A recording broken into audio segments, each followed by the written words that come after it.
All right, y'all. So for this video, I'm going to show you some examples, 2 examples on page 15, and I'm going to go from start to finish. I'm going to look at every single characteristic, and this is actually what you're going to kind of do for your project. So when you actually get to the point where you want to work on your project, you're going to have those characteristic sheets that you got in class, and you're going to actually do something very similar to this where you have that little chart and you're just filling it in as you go. All right, so these two I'm going to model for you. It's a little bit hard because they're kind of taller on this paper, so I'm going to have to kind of scroll a lot, and hopefully you can kind of follow along, but I'm going to do my best. So when you look at these are 2 perfect examples for what you're going to have to do for your project, so definitely pay attention and follow along. All right, so when we look at this first graph, we need to think about what's going on with this picture, like what characteristics can I see? All right, so my graph is going up in both directions. Is it going up? Is it going down? Where does it cross the x-axis? Where does it cross the y-axis? Where are my turning points? I mean, all of those things are going to influence our graph. So the first thing that we have, though, is symmetry. Do we have any symmetry? Can I fold this graph like a book? No. Can I turn this graph upside down and it have rotational symmetry? No. So there's no symmetry. So none in A, there's not any, no symmetry, whatever you want to put. All right, so now we got to figure out, well, is it an odd or even function? And remember, that's different than symmetry. So if it's an odd function, it goes in opposite directions. If it's an even function, it goes in the same direction. So this particular graph is going up in both directions, so that would be an even function. So remember, it can be an even function and not have even symmetry. All right, so the next thing are the zeros. Remember, zeros are where does the graph cross the x-axis? Well, it crosses the x-axis at -3 and +2. And I didn't mark the point, but it also passes right here at 5. So 1, 2, 3 different zeros. The y-intercept is at 0, -2. All right, so now we got to look for relative maximums. So a relative maximum, remember, would be at the top of a ripple. So where do we have a top of a ripple on this graph? Well, the top of a ripple would happen right here at 2, 0, because here's a ripple, here's a ripple, here's a ripple, bottom, top, bottom. So a relative maximum would be at 2, 0. You would put an ordered pair. The absolute minimum would be right here, because is there anything lower than that point right there? No. So that is my absolute minimum. All right, now it doesn't ask for a relative minimum, but this point right here is an example of a relative minimum. So if it had asked for that, that's what we would have put. All right, now the domain, remember, it goes forever left and forever right. So the domain would be negative to positive infinity, and that's for every single one of these because they're all polynomial functions. All right, they're considered continuous. The range is how low does my graph go, how high does my graph go. All right, well, how low does my graph go? Well, it goes right here, right? And how low is that? -4 with a bracket. How high does it go? Forever up, so that's positive infinity. All right, it gets a bracket because that point is inclusive.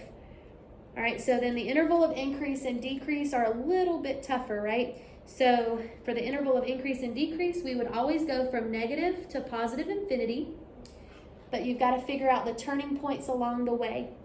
So we have a turning point right here. Well, that x value is -1.8.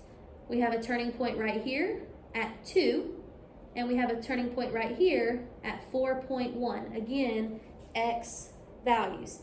So when I jump on this roller coaster, I'm going down, up, down, up. Again, if you can get the first direction, you'll get them all because they just alternate. So I'm going to start off going down, up, down, up. All right, so I have 2 intervals of increase and I have 2 intervals of decrease. So for my intervals of increase, I'm going to put, I have an increase from -1.8 to 2, or 4.1 to infinity. I have a decrease from negative infinity to negative 1.8 or 2 to 4.1. So again, I have 2. Again, those are with parentheses, not brackets, because the turning points are non-inclusive, because that's the point where they're shifting direction. They're not going up, they're not going down. Now, because this graph is going up in both directions, when it's asking about the end behavior, what do you think I would put? Well, what's happening on the left side of my graph? It's going up. What's happening on the right side of my graph? It's going up. All right, so when we get here to the end behavior, sorry if you're getting dizzy, then this is the right side because it's positive infinity, the left side negative infinity. But it really doesn't matter because both sides were going up, so both sides are positive infinity for the end behavior. All right, so let's look at one more example. I'll go through this a little bit quicker, and you can always pause me to kind of catch up to me if you need to, or replay so that you can kind of hear it again. All right, so when we look at this example right here, first of all, does it have any symmetry? And the answer is no. So it's not going through the origin, so we would not even consider odd symmetry. So there is no symmetry. But it is an odd function because it's going in opposite directions. So remember, odd, opposite. The ODD goes with the OPP. All right, so for my zeros, where does it cross the x-axis? 1, 2, and 3 points, right? So it crosses at -3, -1, and +2. The y-intercept is at 0, 6. So when you're asking for an intercept, intercepts get ordered pairs. That's why I'm writing this as an ordered pair and not just 6. All right, but zeros, roots, and solutions are usually just single numbers. But if I were to ask for an x-intercept, then I would say -3, 0, -1, 0, +2, 0. All right, so that's just why there's a little bit of a difference. All right, so now for this graph, we don't have any absolute minimums or maximums because the graph is going forever up and forever down. All right, but we do have a relative maximum right here. That relative maximum occurs at approximately 1/8, and so I'm estimating that. All right, we have a relative minimum right here, which is at -2, -4.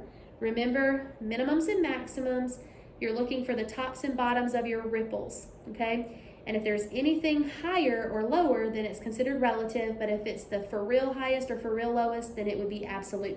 Domain, again, is always negative to positive infinity because there is nothing stopping that graph from going forever left and right. It's going to gradually increase and get wider and wider as you go. The range, well, how low can this graph go? Forever. How high can this graph go? Forever.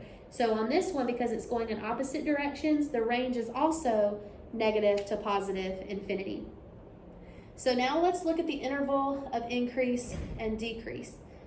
All right, so I know I'm going from negative to positive infinity. All right, but what are my turning points along the way? I have a turning point here at -2 and +1. Again, it's the x values, not the y values, so don't get confused. So if I jump on this roller coaster, I start off here and I'm going down, up, down. So down, up, down. So my interval of increase, well, I only have one interval of increase, and it's right here, -2 to 1. But then this is a decrease, negative infinity to -2. This is a decrease, 1 to infinity. So I'm gonna go ahead and write those down. All right, so my interval of increase again was -2 to +1. My decrease was negative infinity to -2 or 1 to infinity. So this symbol, if you're wondering, is an or symbol. So in probability, you have like an or symbol and an and symbol. So, but for right now, the only thing we use is that or symbol, so it looks like a U. All right, so the last thing on this is the end behavior. So we want to know as x approaches positive infinity, that's the right side, and as x approaches negative infinity, that's the left side. Well, what is the right side of my graph doing? Well, the right side of my graph is going down. So I'm going to put negative infinity. But what is the left side of my graph doing? Well, the left side of my graph is going up. So I'm going to put positive infinity.